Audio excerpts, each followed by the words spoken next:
que j'aime bien en dehors du ballon rond, c'est le foot. Le football était important dans ma vie parce que dès qu'on me parlait, moi je parlais football. Dès qu'on me posait une question, je répondais football.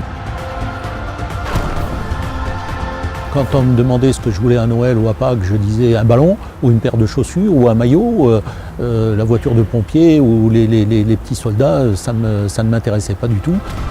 Sa vie tourne depuis toujours autour du ballon rond. Bernard Deshumer, 64 ans, est depuis 2011 le vice-président délégué de la Fédération française de football. Juste avant de vivre au Brésil avec les Bleus de Deschamps, la Coupe du Monde, l'ancien président de la Ligue de Lorraine a accepté de disputer pour le Républicain lorrain demi-temps. La première, chez lui, à Amnéville, dans les tribunes d'un stade et d'un club dont il a été le président. La seconde, à Clairefontaine, juste devant le château des joueurs de l'équipe de France. En guise de coup d'envoi, cette double page parue dans notre journal le 25 juin 1979. Amnéville fête ses 60 ans en présence de Fernand Sastre, alors numéro 1 de la FFF. Mais son voyage en ballon rond commence lui en 1973, l'année de naissance de Géraldine, sa fille aînée. En tant que dirigeant, effectivement, j'ai commencé en 1973 comme secrétaire général. Je venais de terminer mes études, j'étais jeune marié. Des études commerciales.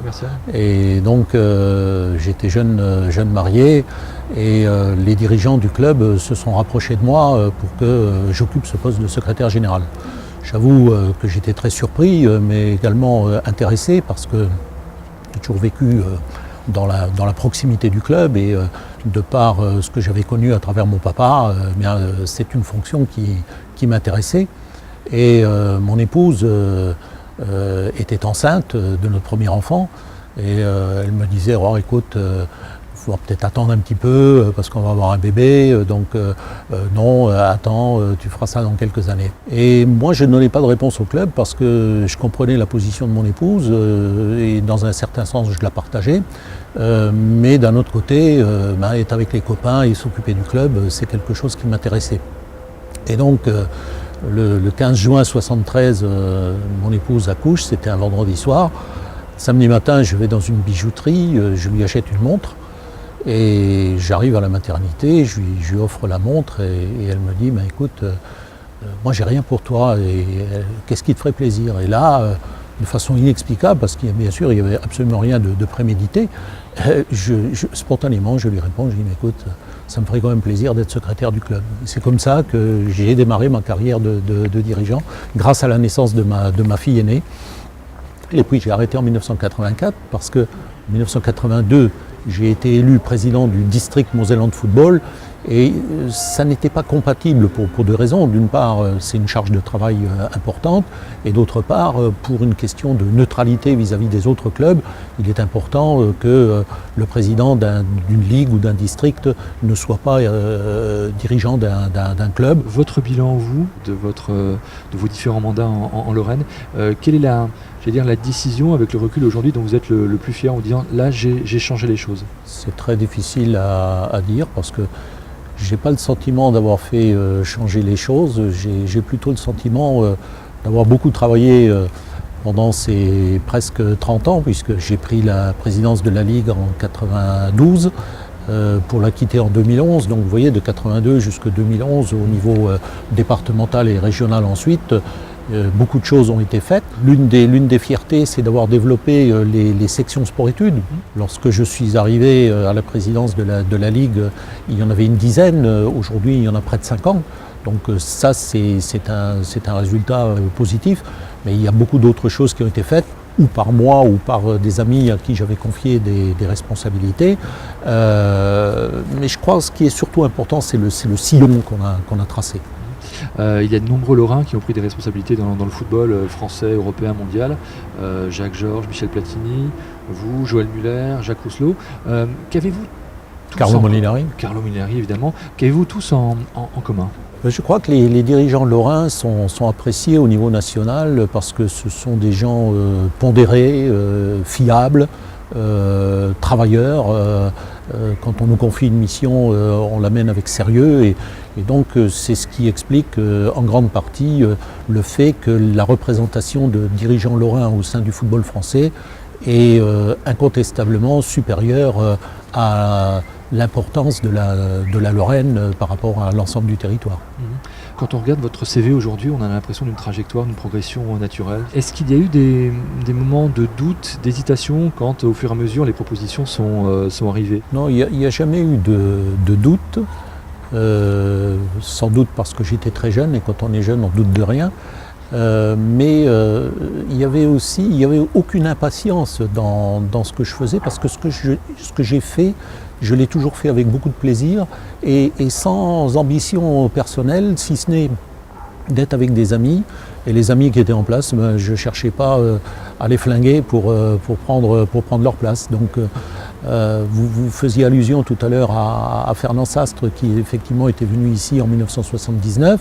Bon, Fernand Sastre, lorsqu'il est venu, quelques semaines après, il a appelé le président de la Ligue qui était à l'époque Robert Perrussel en lui disant écoute, ce dirigeant d'Amnéville, j'ai l'intention de le faire rentrer à la fédération dans une commission. Est-ce que tu y vois un inconvénient? Est-ce que c'est quelqu'un qui est fiable? Robert Perrussel a donné de bons renseignements sur mon compte. Donc je me suis retrouvé à la commission des jeunes, dont le président était Jean-Pierre Escalette. Et une amitié s'est liée entre Jean-Pierre et moi. Et donc on a fait un long parcours ensemble au niveau de la fédération. On ne quitte pas vraiment la Lorraine avec le stade Michel Platini. Juste derrière, la résidence officielle de la sélection tricolore pour le mondial brésilien. Cette seconde période débute à Clairefontaine, au Centre technique national du football Fernand Sastre, qui a tant compté pour Bernard Désumer. Nous sommes en face du château de Clairefontaine, au Centre technique du football Fernand Sastre. Ouais. Et Fernand Sastre, en 1979, se déplace à Amnéville et c'est très important dans votre parcours. Oui, c'est très important parce qu'on fêtait le 60e anniversaire du club. On s'était porté candidat, comme je vous l'ai déjà dit, pour l'organisation de la finale de la Coupe Gambardella. Et à ma grande surprise, Fernand Sastre est venu en personne. Il était à l'époque président de la Fédération française de football. Et je dois dire que c'est vrai, je suis tombé sous le charme de cet homme que je ne connaissais que de réputation et qui s'est montré quelqu'un de très abordable, de très proche. Et à partir de là, ça a été une belle histoire parce que Fernand Sastre m'a fait très rapidement rentrer à la fédération et j'ai rejoint la commission centrale des jeunes. Donc effectivement, il a beaucoup compté dans le démarrage de ma carrière fédérale et me retrouver ici dans ce centre magnifique qui a été acheté et commencé à être mis en œuvre sous la présidence de Fernand Sastre. Pour moi, c'est quelque chose d'important. Un mot sur le fonctionnement de la Fédération française de football. Vous êtes d'abord donc trésorier auprès de Jean-Pierre Escalette. Comment on fait fonctionner une fédération aussi importante que celle du football en France? La Fédération française de football est une véritable entreprise, une grosse PME, puisque nous comptons un peu plus de 250 salariés. Il y a près d'une cinquantaine de personnes qui travaillent de façon quasi permanente à la fédération, mais qui sont des salariés de prestataires extérieurs à qui nous confions des missions. Par exemple, ici à Clairefontaine, les entretiens des espaces verts sont assurés de façon permanente par du personnel extérieur à la fédération. Dans un budget qui dépasse 200 millions d'euros, c'est vous dire que c'est extrêmement important. Et je m'étais amusé à regarder le nombre de paiements que j'effectuais. Je faisais 200 paiements par jour à la fédération. Votre premier souvenir avec l'équipe de France en proximité directe? C'est la Coupe du Monde 1998. Je ne suis pas encore au Conseil fédéral, mais je suis au Conseil d'administration de la Ligue du football amateur. Donc là, je suis toute l'épopée de l'équipe de France, mais je la suis uniquement en me rendant au match. La proximité, c'est-à-dire partager le quotidien des joueurs, c'est 2006, puisque je suis trésorier général. Et en ma qualité de trésorier général, je fais partie du staff des dirigeants qui non seulement accompagne, mais vit avec l'équipe de France une belle aventure, puisque nous avons été jusqu'en finale. Et depuis, c'est un vrai bonheur, d'abord quand on est supporter et quand on aime le football, de pouvoir partager le quotidien des joueurs, de vivre avec eux. Parfois, là par exemple, on va partir au Brésil, j'espère qu'on rentrera après la finale, donc ça veut dire vivre à peu près 6 semaines ensemble. Donc pour quelqu'un qui est passionné par le football, déjà c'est quelque chose d'extraordinaire.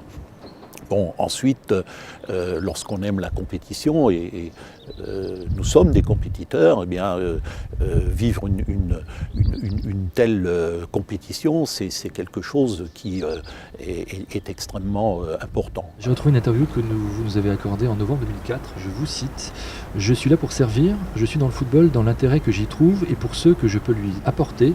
Le pouvoir ne m'intéresse pas, ce qui m'intéresse c'est le pouvoir d'agir. » Oui. 10 ans plus tard, est-ce que vous changeriez un mot à ce que vous avez dit? Non, je ne changerai pas un mot. Effectivement, je suis là pour servir et ce qui est important, c'est de bien servir avec des gens avec qui on s'entend bien et avec qui on peut partager une aventure et avec qui on trouve du plaisir à se retrouver et à parler des fois d'autre chose que de football.